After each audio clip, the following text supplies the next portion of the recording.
Alright, Knights, welcome back. So if my camera's jumpy, I do apologize. I don't know what's going on. It does seem to be kind of lagging a little bit. I just upgraded to Windows 11, and apparently it does not like it. But anyways, thank you for joining me. And if you haven't ever joined me in Thought Factory. Basically, what I do is I watch Star Citizen, inside Star Citizen for the first time. Then I tell you my thoughts and opinions. However, this time I actually watched it previously, and I'm just now making a video about it. So, but there's a couple things I'd like to, talk about in here. This was a good one.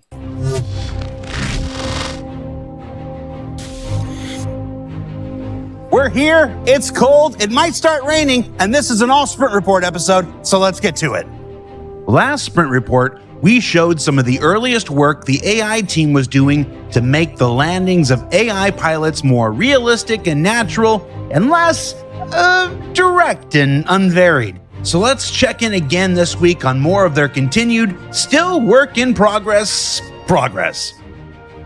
You can see here a focus on new, safe procedural spline generation, which uses an iterative process to apply repulsive and spring forces to each control point based on the various signed distance fields in the area. The white line seen here is the original direct flight path, and the Scion is what's being generated automatically by this new AI process. This new tech is essential in allowing designers to add NPC reinforcements to a variety of mission locations where... So, this was one of the things I want to talk about. This is really cool. I really like it. However, it brings up a lot of concerns to me. Right now their servers can't handle 50 people. And now I know that when server meshing comes online, the magical server meshing that's supposed to fix everything, I know when it comes online, maybe this is more practical. But right now, this is not practical. Not without server meshing. The servers can already not handle the load that's on them right now, let alone having to calculate these landings and stuff like that. So I don't know, if they plan on this being in here soon, or if this is going to be a later feature. But it is going to be really cool to have NPCs, come in and drop off reinforcements, take off. It's going to add a lot more dynamic to the missions, which I think is awesome. It's also, he'll mention later on, that it's also for like the landing zones. So the landing zones are going to be more, there's going to be more traffic. It's going to be more alive with NPCs and stuff, coming in and landing and taking off. Now, whether they're going to be unloading cargo and stuff like that, I don't know. That seems like a lot for a multiplayer game. But hopefully in the future they come up with some way where they can do that. And the NPCs will kind of live their own life, kind of like in Red Dead Redemption 2 or GTA 5. Anyways, let's continue. Spawn closets might be too conspicuous or otherwise unavailable, and it should add an exciting element of added... And if someone doesn't know what a spawn closet is, spawn closets are these, like when you go into these bunkers and stuff. It's basically a little closet, and NPCs spawn in it, and they open a door and come out of it, normally.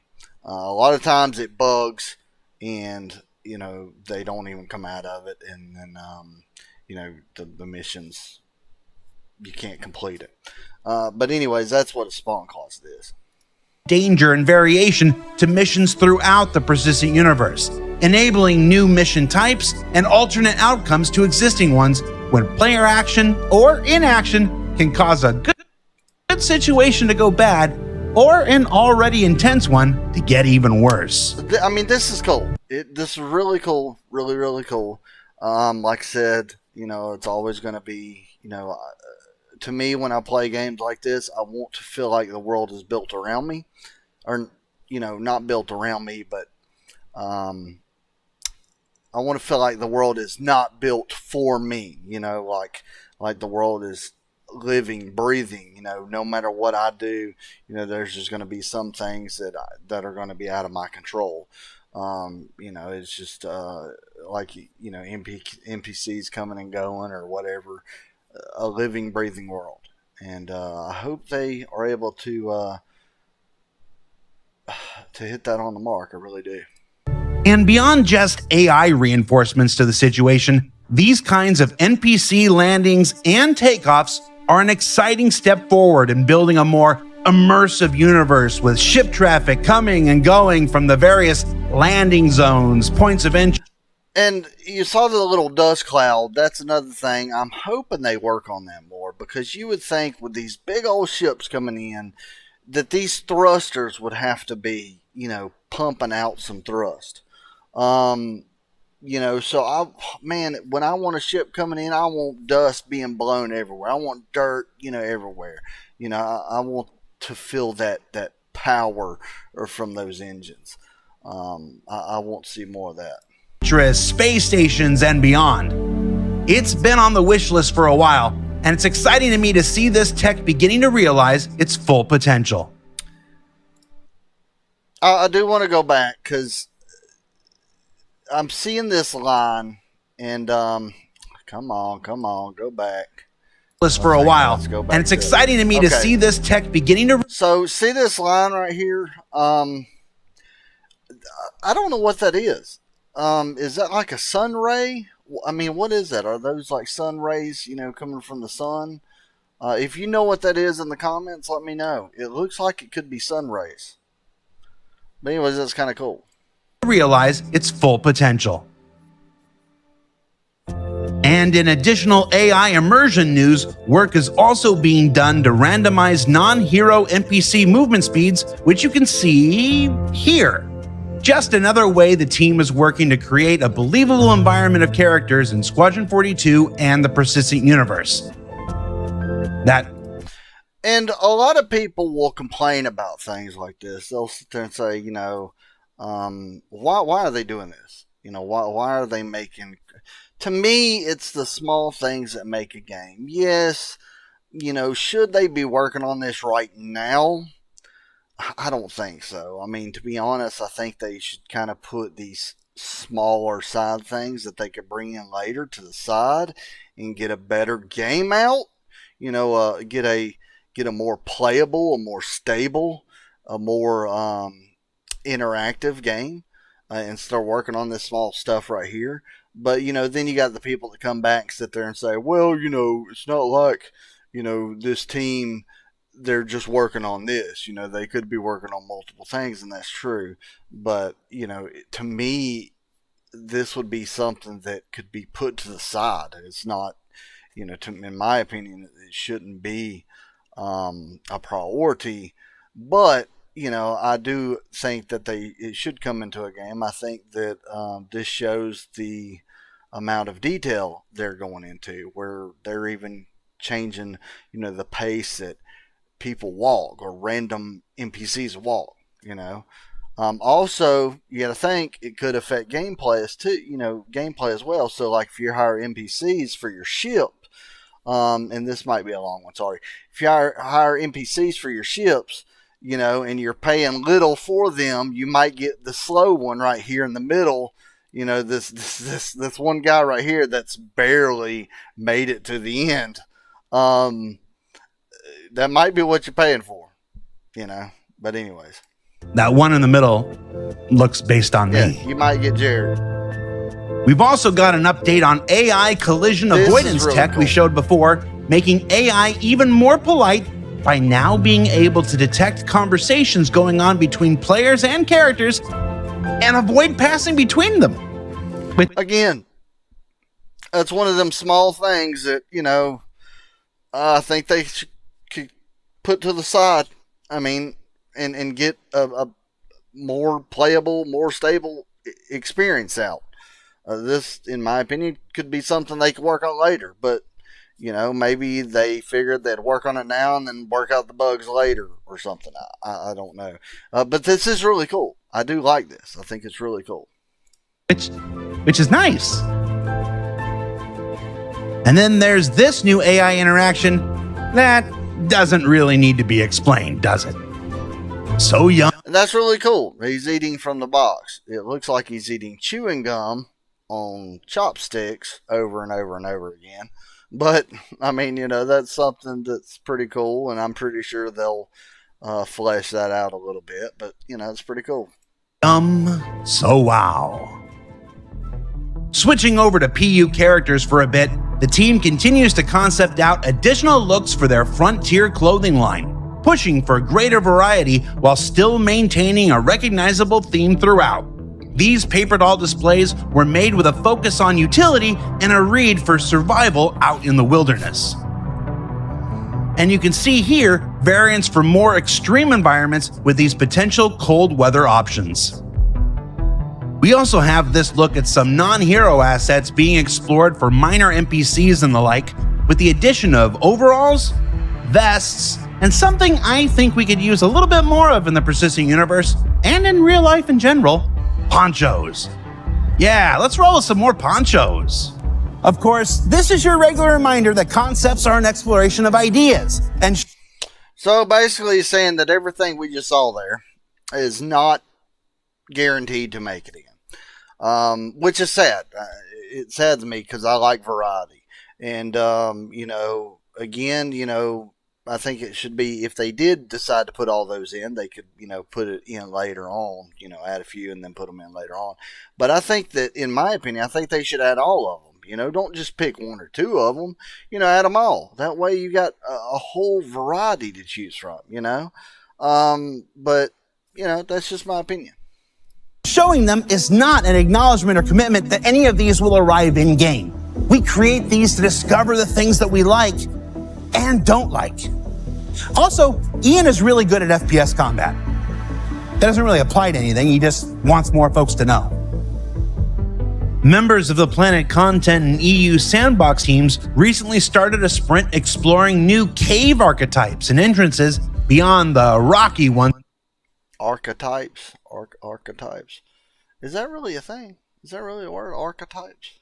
Maybe it is. That we currently have, as you can see here with this really cool early gray box look at a sand type of cave currently being I personally think caves should be darker. I think it should be, a more horror type thing, where if you go into a cave, it's dark as, hell in there. You got your flashlight or your night vision, or let's say that you don't have night vision, you just got your flashlight. I think you should need that to go in caves. I don't think that anybody should go in cave and be, without that equipped or without a flashlight and be able to navigate through the cave. I just don't think that's, I don't know. It breaks immersion to me, I think that if you get lost into a cave, or maybe something happens to your flashlight, something happens to your night vision, you get lost in the cave, maybe you can get someone to come help you and get you out, I mean, to me, that's part of the interaction with other players. Hey, I'm stuck. I need help. Someone come get me. I'm out of fuel. I need a Starfare. Come fill me up. Explored. And now that we've got our first river on Microtech, work's begun on building out a new library of underwater flora, as you can see here with these river weeds. River weeds. That's what they're called, right? And then, before we head into Invictus launch week next week, let's take a look at a vehicle you already know about currently in production and check in with the popular Corsair, first ship from Drake Interplanetary being taken to our current gold standard. This is the mess hall, which includes a slight change from concept to improve player traversal. Originally, the entrance lift came up between two turrets, but in white box testing, that caused a noticeable traffic jam, especially during intense situations. The entrance lift now comes up in a sealed cubby off of the mess hall and allows for improved traversal throughout the remainder of the ship. I like that they think of that stuff. However, some of their ships are missing things, such as like a service ladder. The mole, for example. The mole just has an elevator. Comes down and it goes up. I don't even think the mole has a docking collar. Maybe they'll add one in later, but right now I don't think it has a docking collar. Not that I know of. If there is one, please tell me where it is. Also, like I said, the mole just has an elevator. What happens if your elevator breaks down? You know, they either need to make it to where if your elevator breaks down, you can go and you can manually roll it down, like some kind of manual mechanism that brings your elevator down, or some kind of service ladder that just drops to the side. They need something like that. But the real hotness is in the cockpit, with a look at these dashboards currently making their way through final art phase. I love the dashboards. Just wow. I really want to push every button. Yeah, me too. And finally, before we let you go, a little tease of something we'll be discussing more as it gets closer to release: changes to ground vehicle physics that are currently being tested, iterated on, passed out to vehicle. A lot of people aren't going to like this. Now, I can tell you now, a lot of people they're not going to like this. You know, a lot of people start saying, "Oh, we're getting too realistic. You know, the game's getting way too realistic. You know, when is it we're going to have to start brushing our teeth and you know, whatever, putting on our shoes, like, you know, tying them up, and, you know, to me, I like realism. I mean, should we need to get into the detail of when I put my shoe on, I got to tie it up? No, I don't. We shouldn't get into that detail. But I think that this is okay. I think this isn't crossing the line by any means. You got your arcade version on the left, and then you got your, I guess, realistic physics on the right. But you'll see how it plays out. Designers for feedback, tested again, iterated again, passed on again, etc., etc., etc. What you see on the left is the current arcade-style movement found in the persistent universe today. And on the right, a more physically based movement system we're calling internally physical movement. Because I know, we're really good at naming things. The goal of adopting a more physically based movement system will be obvious. We want our vehicles to behave more like we'd expect them to. And that means getting a more natural vehicle response from the environment without the gliding that's currently caused by the arcade simulation on the left. I agree. This physics work would also extend to going up enormous hills. Like you can see on the left with arcade, you can currently stop and maintain traction, which is neat for looking at sunsets, sure. But in a physically based system, you'll need to consider the speed, momentum, and the actual path you take just a little more carefully. I think that's cool. This change is also going to affect the way ground vehicles do just about everything, including fall tremendous distances as well. You can see on the left here, the arcade model, it tends to correct the Ursa the entire way down. But the physically based model is a bit less forgiving.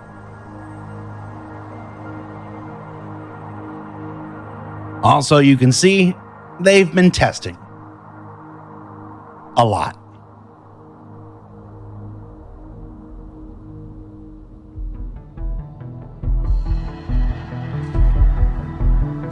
And I know I said finally for the physics thing, but maybe we can squeeze one more teaser in this week, huh? Salvaging, baby. What's this? Hole stripping. This is something we're definitely going to be learning more about as we get closer to its release. This is hole stripping, what it looks like to me. Salvaging, part of salvaging. I am curious, though, because it's showing the vulture and it's showing these beams come out. And for some reason, everything in Star Citizen has to do with laser beams and stuff. But anyways, it shows these beams coming out. I do hope that with smaller things, the vulture can bring it in the middle right here, in that open space, and do a little bit more to it instead of just shooting lasers out. But yeah, I'm looking forward to this. This is exciting. I just hope that they go into a little bit more detail, especially using this, the middle part of the vulture. It's a new kind of pew-pew. So cool.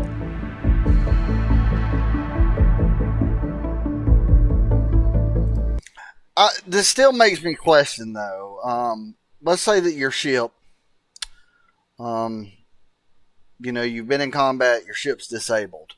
I mean, what's like, why would anyone, you're going to have a fleet that has a vulture in it at all times, especially with piracy. And if they can't breach the doors, I mean, what's to keep them from just zapping the outer layer off and then creating a hole into the ship itself? I think it should take a little bit longer than what it's portraying here because, I mean, breaching the door, breaching the airlock. I mean, this basically makes that obsolete. How are they going to offset that? I mean, why breach the airlock? Why connect up to the ships and try to breach the airlock and get inside when you could just bring a vulture up to the outside of it, suck everything off, and then maybe create a little hole to where you can just float into it? I don't know.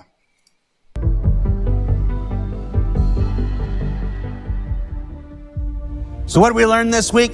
Well, we learned that AI content, feature, and tech teams continue to make strides that will not only make the Precision Universe more immersive, but unlock new opportunities for mission designers when reinforcements come online. That features, old and new, like caves and rivers respectively, continue to be iterated on and improved.